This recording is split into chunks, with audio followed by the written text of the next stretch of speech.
ഇപ്പം വളരെ ഹാപ്പി ആയിട്ടുള്ള ഒരു മാരേജിൽ നിൽക്കുന്ന ആളാണ് ഷീലു.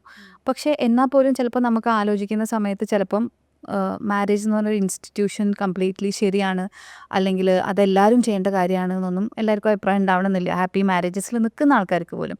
എങ്ങനെയാണ് മാരേജ് എന്ന് പറഞ്ഞാൽ ആ ഒരു ഇൻസ്റ്റിറ്റ്യൂഷനെ കാണുന്നത്? അത് എല്ലാവരും ഒരു പ്രായത്തിൽ കല്യാണം കഴിച്ച് ഫാമിലിയായിട്ട് സെറ്റിൽ ആവണം എന്ന് വിചാരിക്കുന്ന ഒരാളാണോ, അതോ അൾട്ടിമേറ്റ്ലി നിങ്ങളെ സന്തോഷം അങ്ങനെ വിചാരിക്കുന്ന ആളാണോ? അങ്ങനെയൊക്കെ പണ്ട് വിചാരിച്ചിരുന്നു. ആ ഇപ്പം എൻ്റെ ചിന്തകളൊക്കെ മാറി തുടങ്ങി. മാറി. ഇത് ഞാൻ പറഞ്ഞില്ലേ, നമ്മൾ ഓരോ കാലഘട്ടങ്ങളിൽ കൂടെ പോകുമ്പോൾ യെസ്.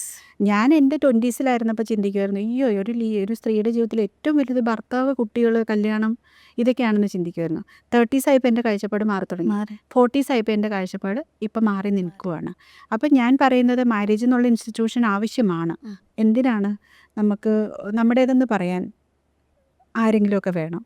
ഇതെൻ്റെ സ്വന്തമാണ് കേട്ടോ എന്ന് പറയാൻ. ഇപ്പം എനിക്ക് വരയെ കാണിച്ചിട്ട് ഇതെൻ്റെ ഫ്രണ്ടാണെന്ന് പറയാം, അല്ലേ? അതെ. ഇതെൻ്റെ ഏറ്റവും എൻ്റെ കൂട്ടുകാരിയാണ്, എൻ്റെ കൂടപ്പിറപ്പാണെന്ന് പറയണമെങ്കിൽ അതുപോലൊരു അടുത്ത ബന്ധം നമുക്ക് വേണം. അതെ. അല്ലാതെ എനിക്ക് പറയാൻ പറ്റത്തില്ല. അപ്പോൾ പക്ഷേ നമുക്ക് ഭർത്താവിനെ കാണിച്ചിട്ട് പറയും ഇതെൻ്റെ ഭർത്താവാണ്, ഇതെൻ്റെ കുട്ടികൾ, എൻ്റെ മക്കളാന്ന് പറയാം. അതെ.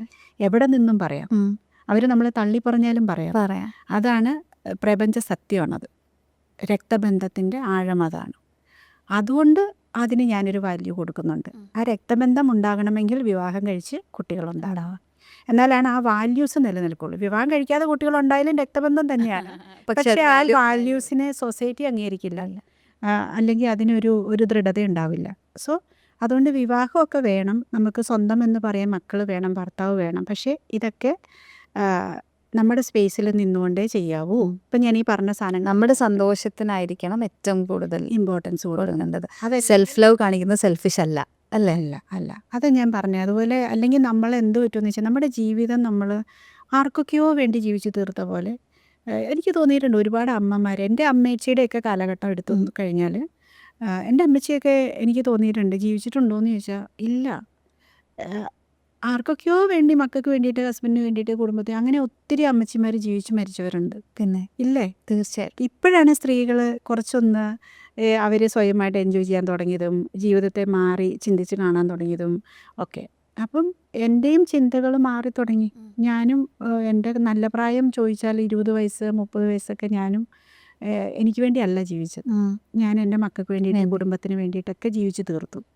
ഇപ്പം ഞാൻ 40s എത്തി നിൽക്കുമ്പോൾ ഞാൻ എനിക്ക് വേണ്ടി ജീവിച്ചു എനിക്ക് തോന്നുവാണ് എന്തെങ്കിലുമൊക്കെ ചെയ്യണം, സ്വന്തമായിട്ട് എന്തെങ്കിലും ചെയ്യണം എന്നൊക്കെ തോന്നി തുടങ്ങുന്നത്. അതുകൊണ്ട് ഞാൻ പറഞ്ഞത് ഇപ്പോഴും ഞാൻ എല്ലാം അറിയുന്ന ഒരാളല്ല. ഞാൻ ഓരോ ദിവസങ്ങൾ കഴിയുമ്പോഴും ഓരോ വ്യക്തികളുമായിട്ട് ഇടപെടുമ്പോഴും അവരെന്നെ ഓരോ പാഠങ്ങൾ പഠിപ്പിക്കുമ്പോഴും ഞാൻ പഠിച്ചുകൊണ്ടിരിക്കുകയാണ്. അതിങ്ങനെ പോയിക്കൊണ്ടേയിരിക്കും. പിന്നെ നമ്മളൊരു 60s ഒക്കെ എത്തുമ്പോൾ നമ്മുടെ ബ്രെയിനിൽ കുറച്ച് മെമ്മറി ലോസ് ഒക്കെ വരുമായിരുന്നു. അപ്പോൾ വീണ്ടും നമ്മൾ കൊച്ചുകുട്ടിയായിട്ട് മാറും. അതുവരെ ഞാൻ വിചാരിക്കുന്നില്ല, പ്രായമായ ആൾക്കാർ പറയുന്നത് അവരുടെ അനുഭവത്തിൽ നിന്ന് പറയുന്നതായിരിക്കും. പക്ഷെ അവരൊരു 65 70s എത്തുമ്പോൾ അവരെന്ത് പറ്റും, അവരുടെ ഓർമ്മകളിൽ നിന്ന് ഓർമ്മകൾ താഞ്ഞുകൊണ്ടിരിക്കും. പക്ഷെ ഇപ്പം നമുക്കുള്ള ഓർമ്മയിൽ നമ്മൾ എന്തെങ്കിലുമൊക്കെ ചെയ്യുക. ഇപ്പോഴത്തെ നമ്മുടെ ഓർമ്മയുണ്ടല്ലോ, ഈ ഓർമ്മയാണ് ഏറ്റവും ബെസ്റ്റ്. ഇപ്പോഴുള്ള നമ്മുടെ ബ്രെയിനിൻ്റെ കപ്പാസിറ്റി ലെവൽ, സെൽസ് ഉണ്ടല്ലോ, ആക്റ്റീവായിട്ടിരിക്കുന്ന സമയത്ത് നമ്മൾ ചെയ്യുക. അത് നമ്മുടെ സെൽസ് എല്ലാം ഡാമേജ് ആകാൻ തുടങ്ങി, നമ്മുടെ ഓർമ്മകൾ പോയി, മനുഷ്യന്മാരെയൊക്കെ മറന്നു തുടങ്ങി, അല്ലെങ്കിൽ നമ്മളെ കാണുമ്പോൾ എന്താ പേരെന്ന് ചോദിക്കുന്ന ഒരു കാലഘട്ടം വരും എല്ലാവരുടെ ലൈഫിൽ. 50-60 വയസ്സൊക്കെ ആകുമ്പോൾ നമുക്ക് പതിയെ നമ്മുടെ മെമ്മറി ലോസ് വരും. അത് ഒരു മനുഷ്യൻ്റെ ജീവിതത്തിൽ ഉള്ളതാണ്.